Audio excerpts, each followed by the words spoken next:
Hello friend, welcome back to just English classes. कैसे हैं आप सभी?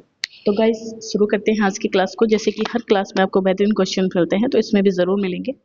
और अगर आपको पीडीएफ चाहिए हर क्लास का, तो मेरा आप टेलीग्राम लिंक मतलब टेलीग्राम चैनल आप मेरा ज्वाइन करें। तो वहाँ पर आपको जो भी मैं वीडियो अपलोड कर रही हूँ, मैं सभी का पीडीएफ डाल रही हूँ, ठीक है।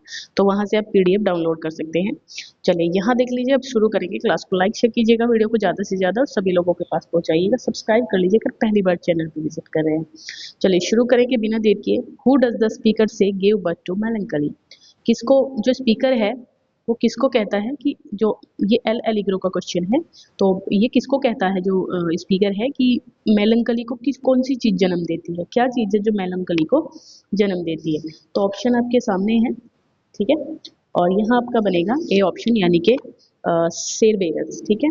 सेरबेरस जो है वो मेलंकली को जन्म देता है। वन सेकेंड, यस, पहला ऑप्शन, पहला ऑप्शन हमारा बिल्कुल सही है, यस।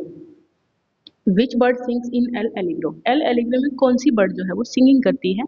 तो Dove, lark, robin, sparrow. Lark जो है यहाँ पर सिंगिंग करती है। What was actual reason give in court by Falder that compelled him to after the alter the check? alter होता है मतलब फेर बदल करना। तो जो वो फेर बदल की थी उसने चेक के अंदर 9 को 90 कर दिया था। तो वो मतलब क्या मजबूरी थी, क्या कोर्ट में उसने इस चीज का जो है दिया कि क्या रीजन था जिसकी वजह से मैंने ये किया? तो उसने कौन सा रीजन दिया था, यहाँ अच्छे तरीके से जानते हैं। Falder wanted to Ruth and settle in another country so he they required money, यही है। और भी कुछ देख लीजिए। Falder wanted money to purchase house, नहीं, इनमें से तो कोई सा भी नहीं है। Ruth economically. और Falder wanted to be rich overnight, क्या वो रिच होना चाहता था, क्या ऐसा कुछ है? तो ऐसा भी कुछ मुझे नहीं लगता है इसमें, है ना।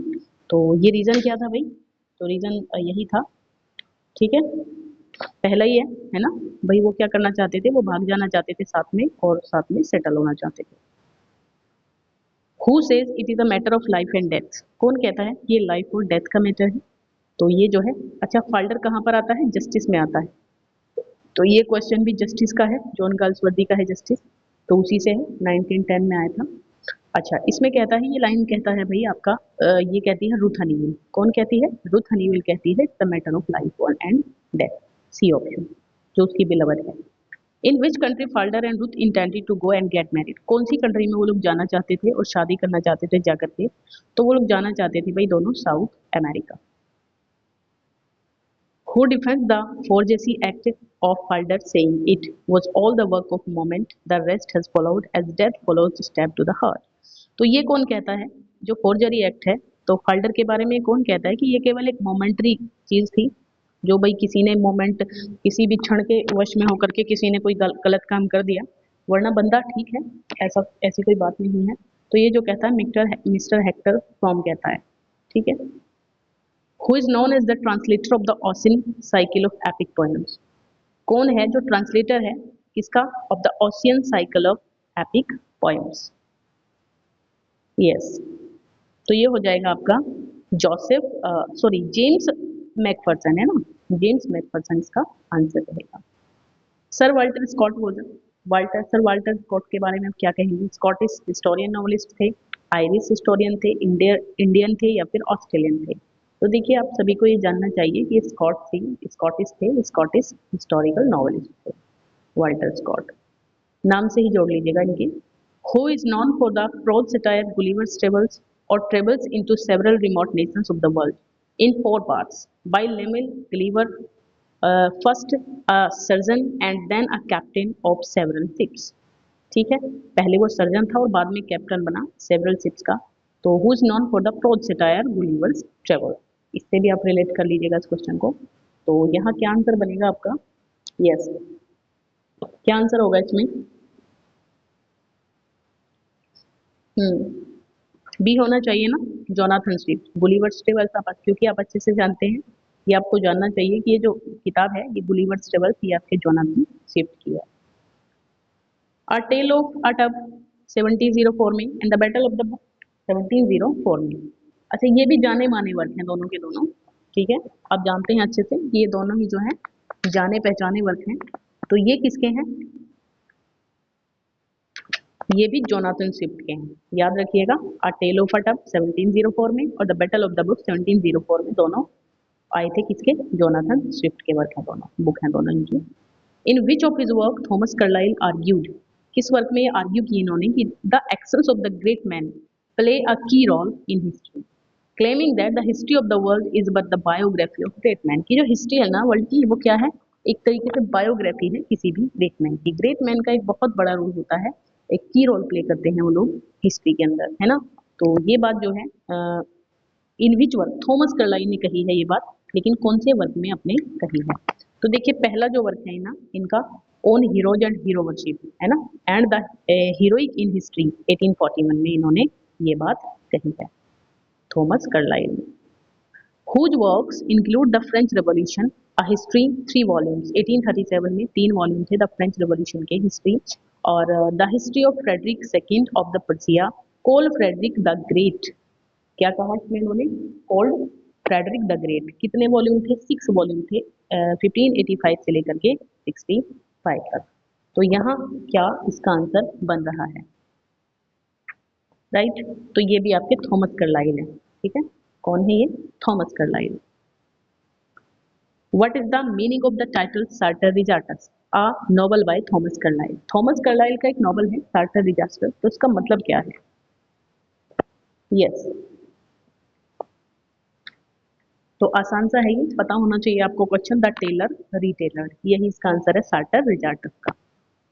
Which 20th century English novelist, essayist, journalist and critic is known for his lucid prose, अपनी lucid prose के लिए जाने गए। Biting social criticism, social critics भी बहुत सारे रहे इनके, मतलब बहुत क्रिटिसाइज इनको किया गया। अपोजिशन टू टोटलिटेरियनिज्म को के अपोज थे ये, अगेंस्ट थे। And out spoken support of democratic socialism को इन्होंने सपोर्ट किया। तो ये कौन थे, तो ये आपके जॉर्ज ऑरवेल थे, ठीक है, George Orwell. Who popularized the English verse form Hudibras by writing the work entitled Hudibras? Published in parts में publish हुआ 1663 से लेके 1678 तक। बताइए किसने पॉपुलराइज किया इंग्लिश वर्ड्स को, कहाँ से, हुडीब्रास्टिक बाय राइटिंग, एक वर्ग लिख करके, हुडीब्रास नाम का वर्ग था इनका। तो दोनों ही चीजें हैं, देखिए इसका आंसर आपका क्या हो जाएगा, Samuel Butler, D option. Feminine rhyme and song, feminine rhyme कहाँ पर एंड होती है, तो ये क्वेश्चन आपको अच्छे से पता होना चाहिए। जो अनस्ट्रेस्ड सिलेबल है उसको फेमिनाइन राइम कहा जाता है, अनस्ट्रेस्ड को, और अगर स्ट्रेस्ड है तो उसको मैस्कुलाइन कहा जाता है, अगर स्ट्रेस्ड है तो मैस्कुलाइन, तो अगर ये है तो फेमिनाइन, ठीक है।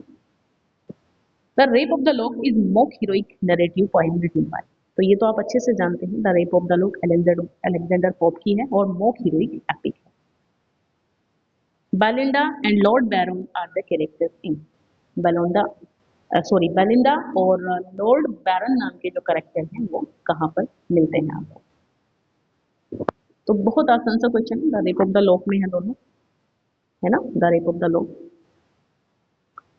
एज अ लिटरेरी, ड्रामेटिक और musical work intended to cause laughter by caricaturing the manner or spirit of serious works or by ludicrous treatment of their subjects, ठीक है, उसको क्या कहा जाता है, एक लिटरेरी, ड्रामेटिक और म्यूजिकल वर्क होता है जो इंटेंड करता है लाफ्टर को, कहाँ पर, capturing the manner of spirit of serious, किसी भी सीरियस वर्क को ये थोड़ी सी एक तरीके से मतलब थोड़ा ड्रामेटिक बना देता है, म्यूजिकल, और मतलब एक तरीके से लाफ्टर उसमें थोड़ा सा कहीं ना कहीं से ला देता है, तो इसको आप क्या कहेंगे, क्या कहा जाता है इसको, ठीक है, तो इसको आप कहेंगे भाई burlesque, correct.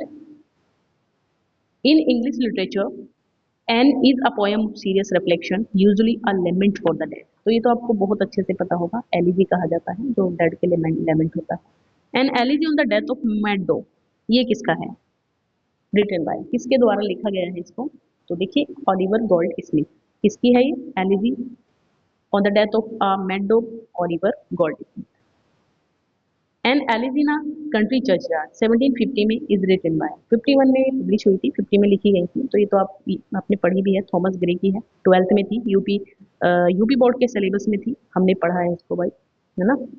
Who has written an elegy in memory of W D Yeats, ये किसने लिखा, बहुत इंपॉर्टेंट क्वेश्चन है सारे के सारे, तो ये किसने लिखी है, आई होप ये क्वेश्चन आपको जरूर से पता होना चाहिए गाइस, ठीक है। डब्ल्यू एच ऑर्डन, किसने लिखा है इसको, डब्ल्यू एच ऑर्डन ने लिखा है द हिस्ट्री, अच्छा elegy on memory of W B Yeats, ठीक है, इसमें डब्ल्यू एच ऑर्डर। हु रोड द एलिजी और captain my captain on the death of president Abraham Lincoln. इसको आप कैसे कर सकते हैं, और कैप्टन माई कैप्टन नाम की हमारी पोयम थी, कहाँ पर, हमारे 12th में थी, अब्राहम लिंकन के ऊपर थी और वॉल्ट विटमैन की ये पोयम है। इसको आप कैसे बोल सकते हैं ना।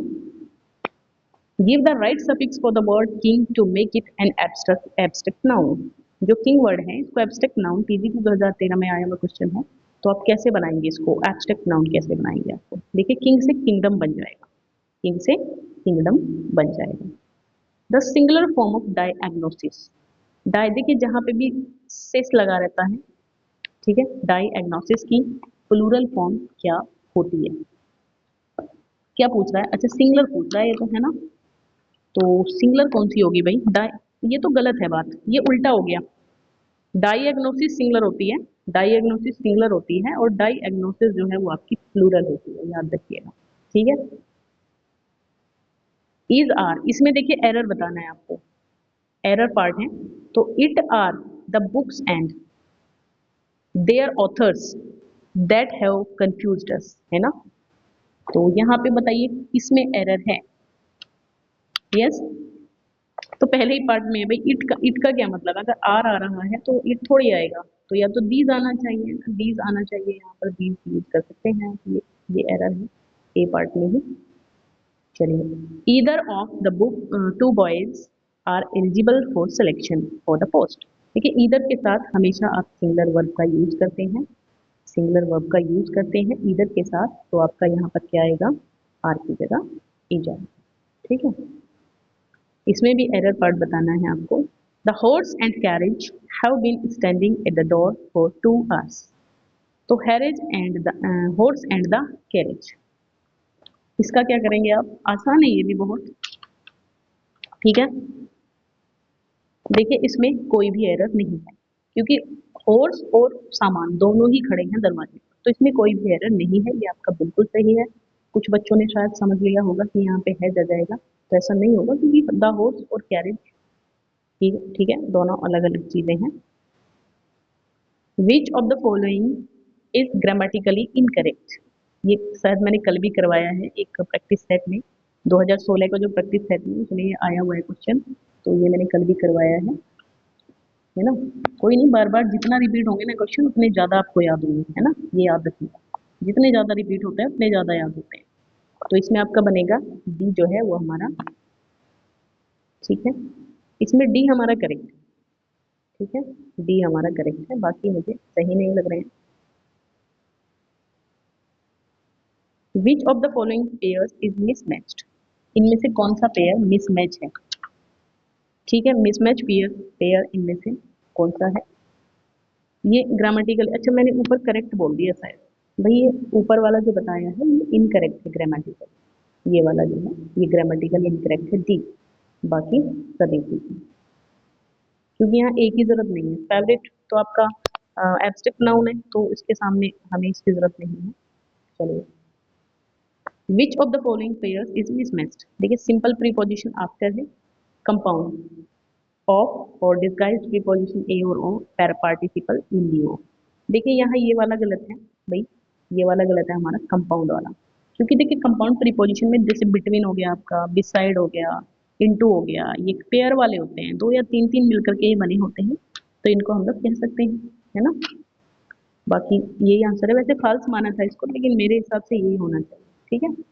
चलिए शुरू करेंगे भाई, अच्छा हाँ, मिलते हैं नेक्स्ट वीडियो में, तब तक के लिए बाय।